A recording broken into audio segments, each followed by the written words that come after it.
बिस्मिल्लाहिर्रहमानिर्रहीम। अस्सलाम वालेकुम। Welcome back to my YouTube channel. आज हम लोग अपनी book introduction to statistical theory part 1 Sher Mohammad Chaudhary की बुक से चैप्टर नंबर 6 प्रोबेबिलिटी पढ़ेंगे। और आज हम लोगों का टॉपिक है multiplication law for dependent event.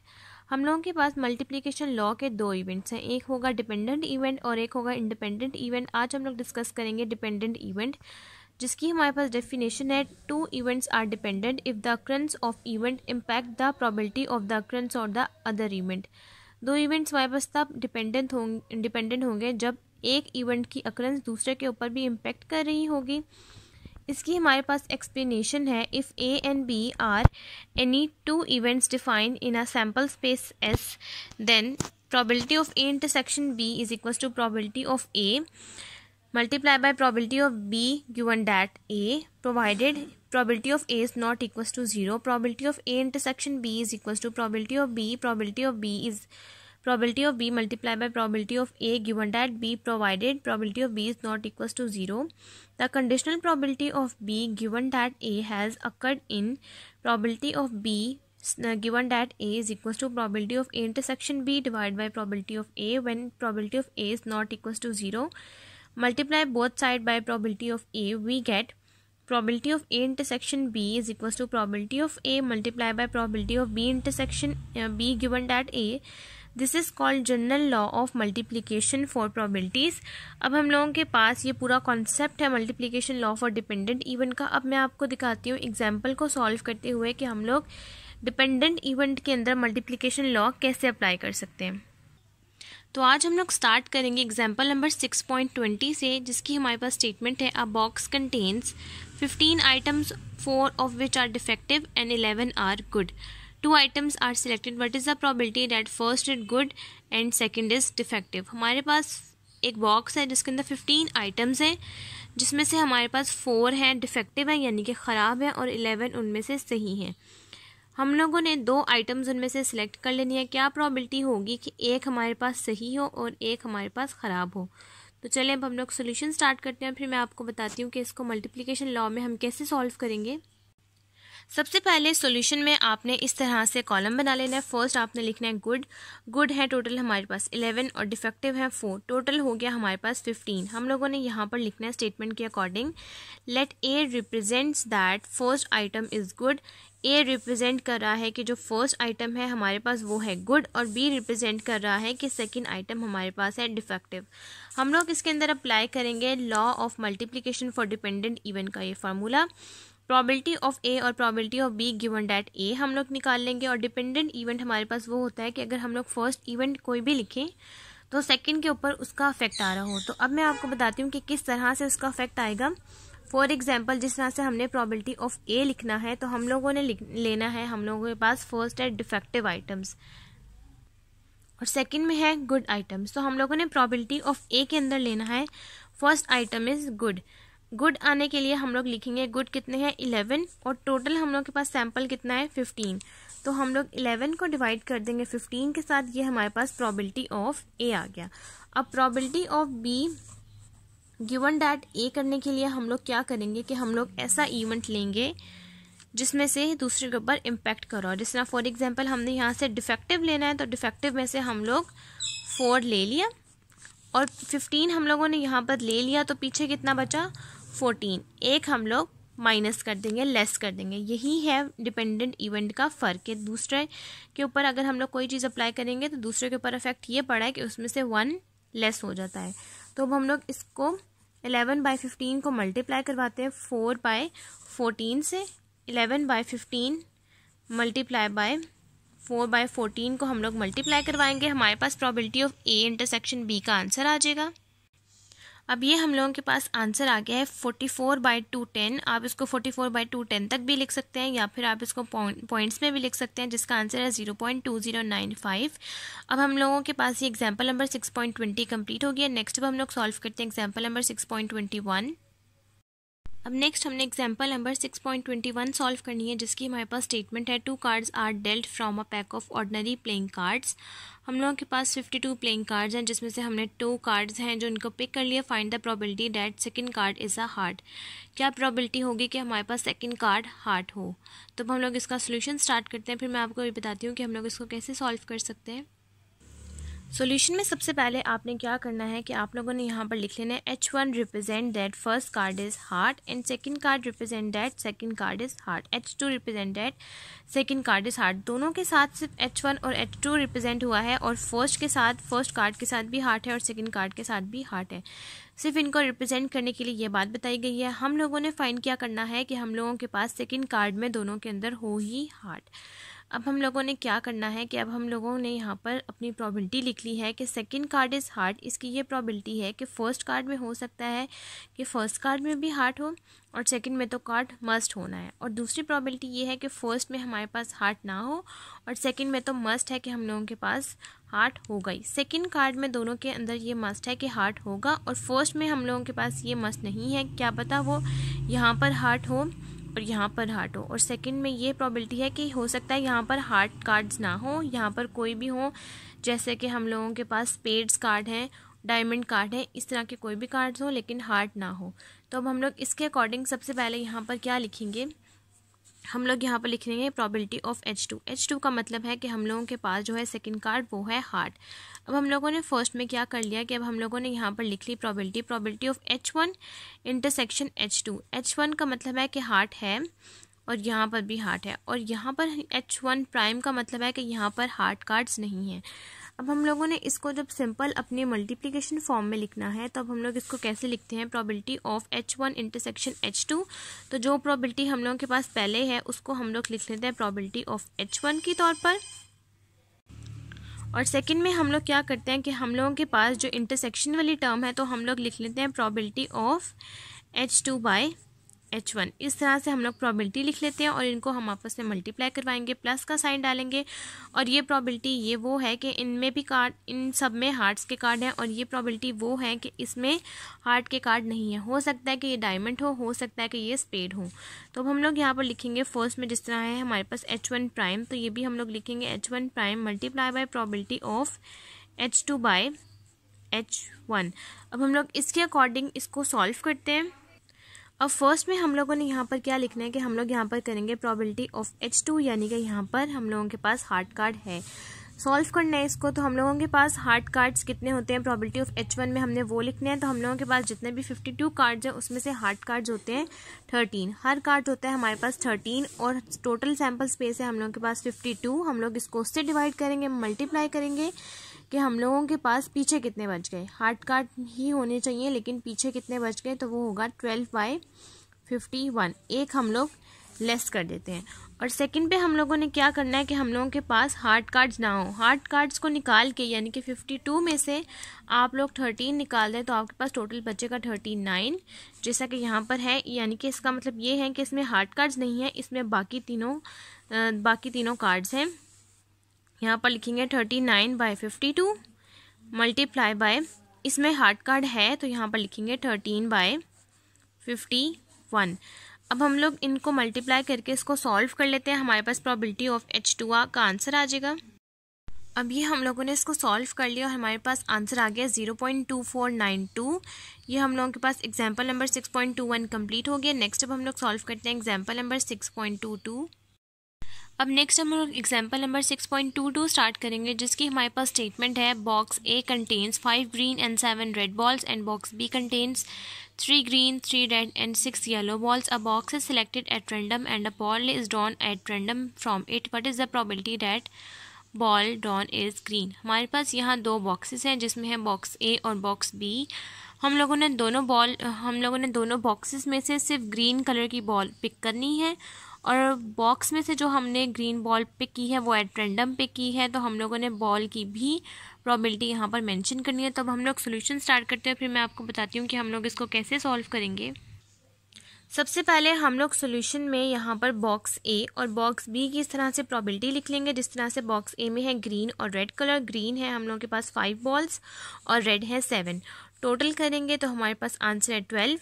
और यहाँ पर बॉक्स B की हम लोगों के पास ग्रीन है 3 बॉल्स, रेड भी है 3 बॉल्स और येलो है 6, 3 और 3 ये हो गए हमारे पास टोटल 12।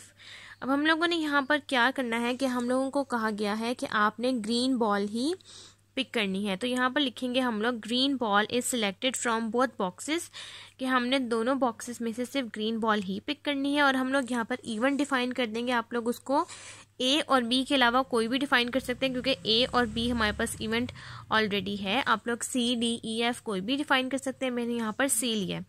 तो हम लोग यहाँ पर लिखेंगे let C represent that event it is green ball. C represent कर रहा है सिर्फ ग्रीन बॉल्स को, जिसमें हमारे पास दो पॉसिबल वेज हैं। जिस तरह से पिछले क्वेश्चंस में हमारे पास दो पॉसिबल वेज थे कि एक में हो सकता है कि दोनों में हेड्स हों, और दूसरा ऑप्शन ये था कि हेड्स ना हो, सेकंड कार्ड में हेड हो और बाकी तीनों में एस, स्पेड और क्लब कार्ड्स हो। तो हम लोगों ने यहाँ पर ए, स्पेड्स और डायमंड कार्ड हो। तो हम लोगों ने यहाँ पर क्या करना है कि अब हम लोगों ने यहाँ पर दो ऑप्शन हैं, जिसमें है ए इंटरसेक्शन सी और बी इंटरसेक्शन सी। यानी कि ए इंटरसेक्शन सी में हम लोगों के पास इस बॉक्स के अकॉर्डिंग हम लोगों ने ग्रीन बॉल पिक करनी है, और दूसरा ऑप्शन ये है कि हम लोगों ने बॉक्स बी के अकॉर्डिंग ग्रीन बॉल पिक करनी है।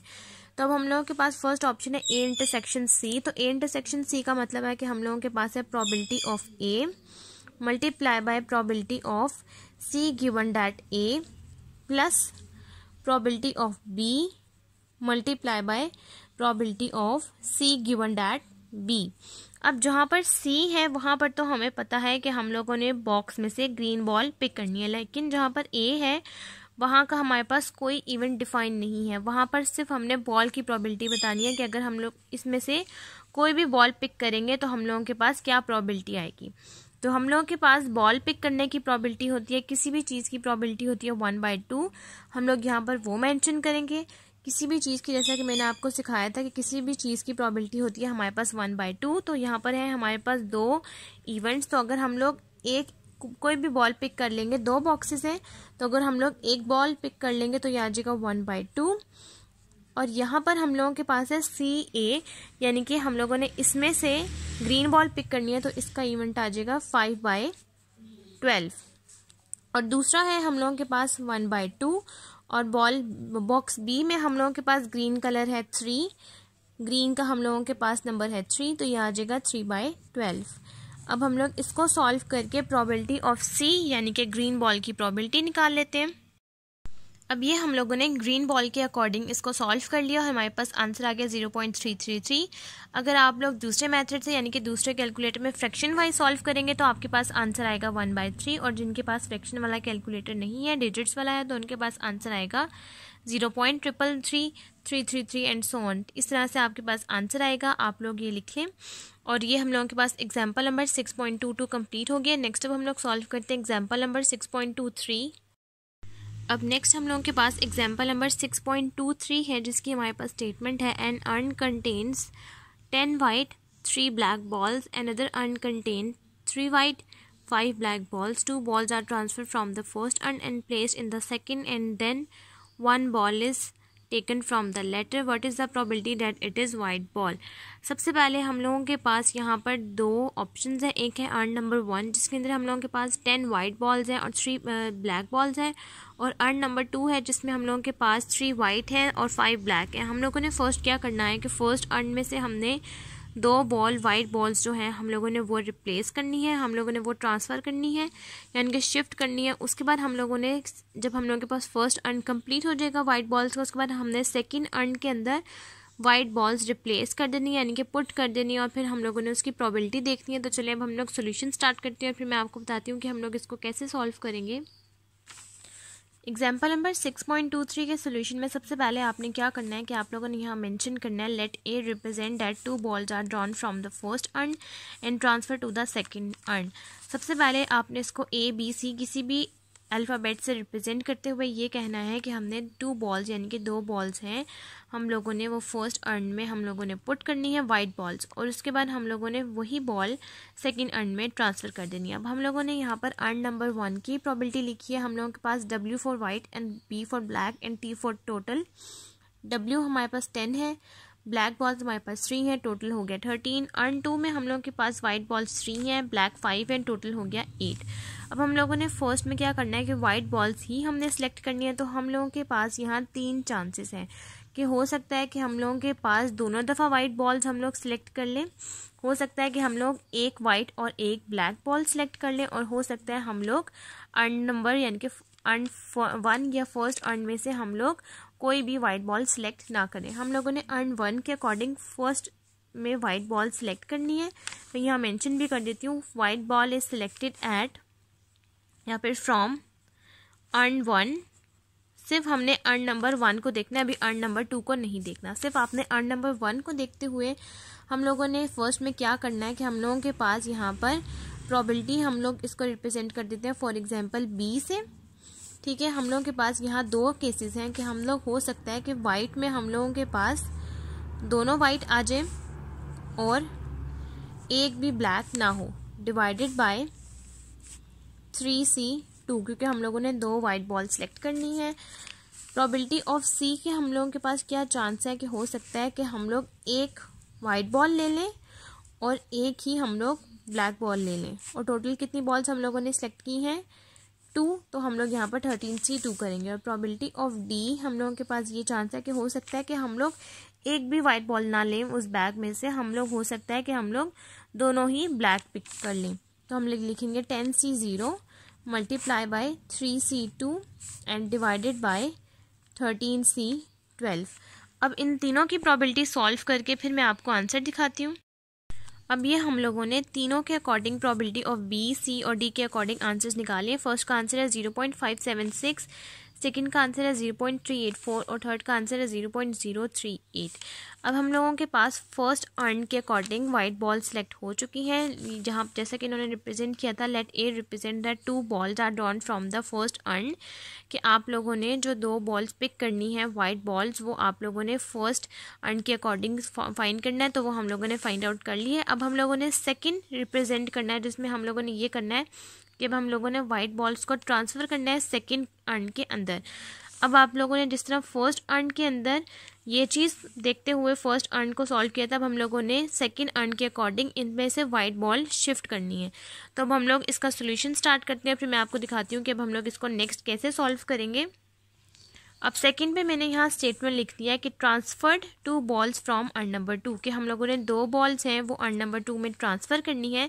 जिस तरह से हमें क्वेश्चन में कहा गया है कि आपने सिर्फ ध्यान रखना है सिर्फ वाइट बॉल्स को, हम लोगों ने वाइट बॉल्स को ही ध्यान रखते हुए इसको सॉल्व किया। फर्स्ट में हम लोगों ने 2 वाइट बॉल्स ली और सेकंड में हमने क्या किया कि हो सकता है कि एक वाइट बॉल हो और एक ब्लैक बॉल हो, और सेकंड में हम लोगों ने ये किया कि हम लोगों ने कोई भी वाइट बॉल नहीं हो सकती, हो सकता है कि दोनों ही ब्लैक बॉल हों। अब सेकंड में भी हमने सेम यही वाला स्टेप करना है कि फर्स्ट हो सकता है कि आपके पास दोनों वाइट बॉल्स जो हैं वो आपने यहाँ पुट कर देनी है, हो सकता है फिर आपके पास एक वाइट बॉल हो और एक ब्लैक बॉल हो, तो वो आपने एक एक करके यहाँ शिफ्ट कर देना, और हो सकता है कि आपके पास कोई भी वाइट ना हो, दोनों ही ब्लैक बॉल हों। तो अब मैं आपको यहाँ पर दिखाती हूँ कि आप लोग इसको फर्स्ट में कैसे लिखेंगे।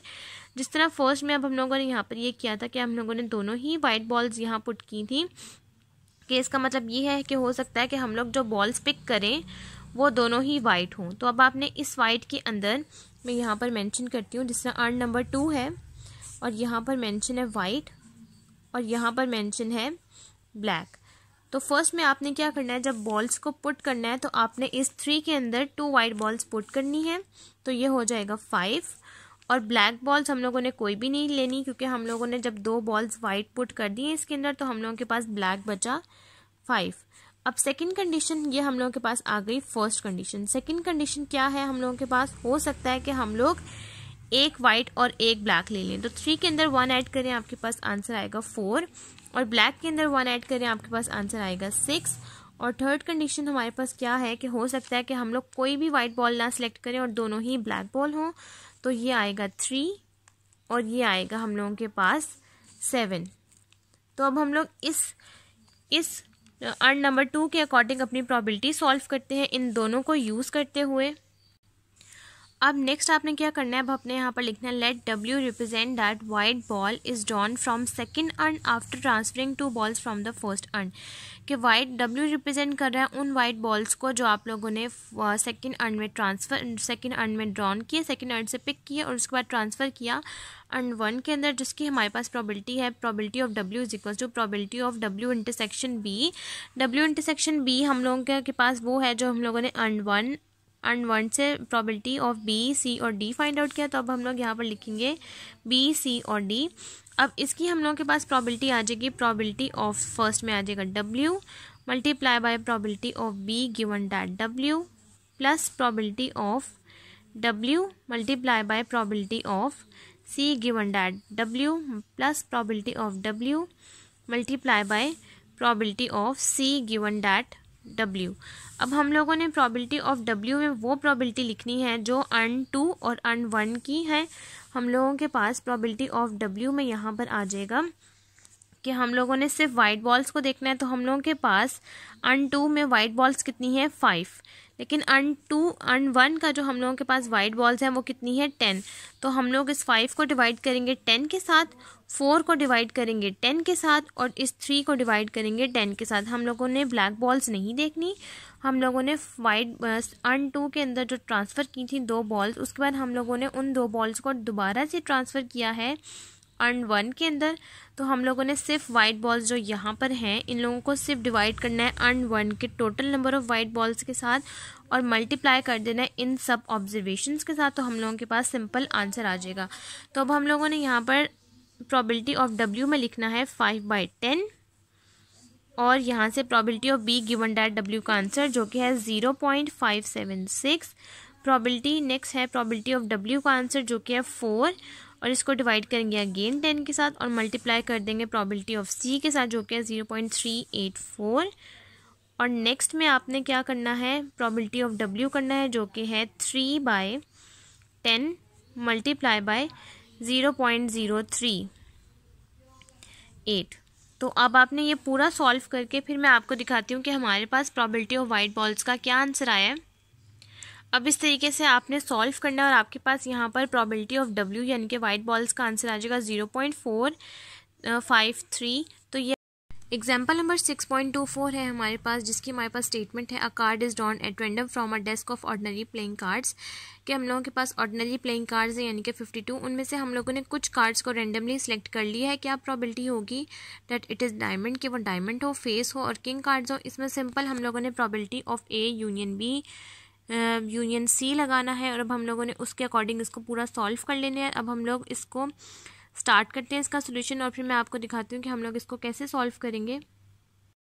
एग्जाम्पल नंबर 6.24 के सोल्यूशन में आप लोगों ने इस तरह से करना है कि आप लोगों ने डायमंड को रिप्रेजेंट कर देना है A से, फेस कार्ड को रिप्रेजेंट कर देना है B से और किंग कार्ड को रिप्रेजेंट कर देना है C से। उसके बाद आप लोगों ने इसमें फार्मूला अप्लाई करना है probability of A union B union C का। और इस एग्जाम्पल का सोल्यूशन ये वाला आप लोगों ने फार्मूला अप्लाई करना है और इस एग्जाम्पल का सोल्यूशन है एग्जाम्पल नंबर 6.16 जो कि मैं एग्जाम्पल नंबर 6.16 पे करवा चुकी हूँ, जो कि है ये वाला सोल्यूशन। सेम इसी मेथड से और सेम इसी स्टेप से ये वाली एग्जांपल होगी, सेम वहीं पर सेम वाली चीज़ अप्लाई हुई हुई है कि वही किंग है, वही फेस है और वही किंग कार्ड्स हैं। तो सेम इसका आंसर भी 0.4228 या 22/52 आएगा और यही एग्जांपल नंबर 6.24 कंप्लीट हो जाएगी। नेक्स्ट अब हम लोग सॉल्व करते हैं एग्जांपल नंबर 6.25। एग्जाम्पल नंबर 6.25 की हमारे पास स्टेटमेंट है 3 urns of the same appearance are given as followers. हमारे पास 3 अर्न्स हैं जिसके अंदर सेम अपीयरेंस मेंशन की गई है। जैसा कि अर्न A में हम लोगों के पास 5 रेड और 7 वाइट बॉल्स हैं, अर्न B में हमारे पास 4 रेड और 3 वाइट बॉल्स हैं और अर्न C के अंदर हमारे पास 3 रेड और 4 वाइट बॉल्स हैं। हम लोगों के पास इनमें से कोई इन तीनों में किसी भी अर्न के हम लोगों ने एक बॉल जो है वो रैंडमली सिलेक्ट कर लिया। What is the probability that ball drawn is red. क्या प्रोबेबिलिटी होगी कि अगर तीनों अर्न्स में हम लोगों के पास हम लोग रेड बॉल सिलेक्ट करते हैं। और पार्ट 2 में है if the ball is drawn is red. अगर हम लोगों ने रेड बॉल सिलेक्ट की है what is the probability that it came from earn A। क्या प्रोबेबिलिटी होगी कि वो रेड बॉल हमने अर्न A में से सिलेक्ट की है। तो अब हम इसका सोल्यूशन स्टार्ट करते हैं और फिर मैं आपको बताती हूँ कि हम इसको कैसे सॉल्व करेंगे।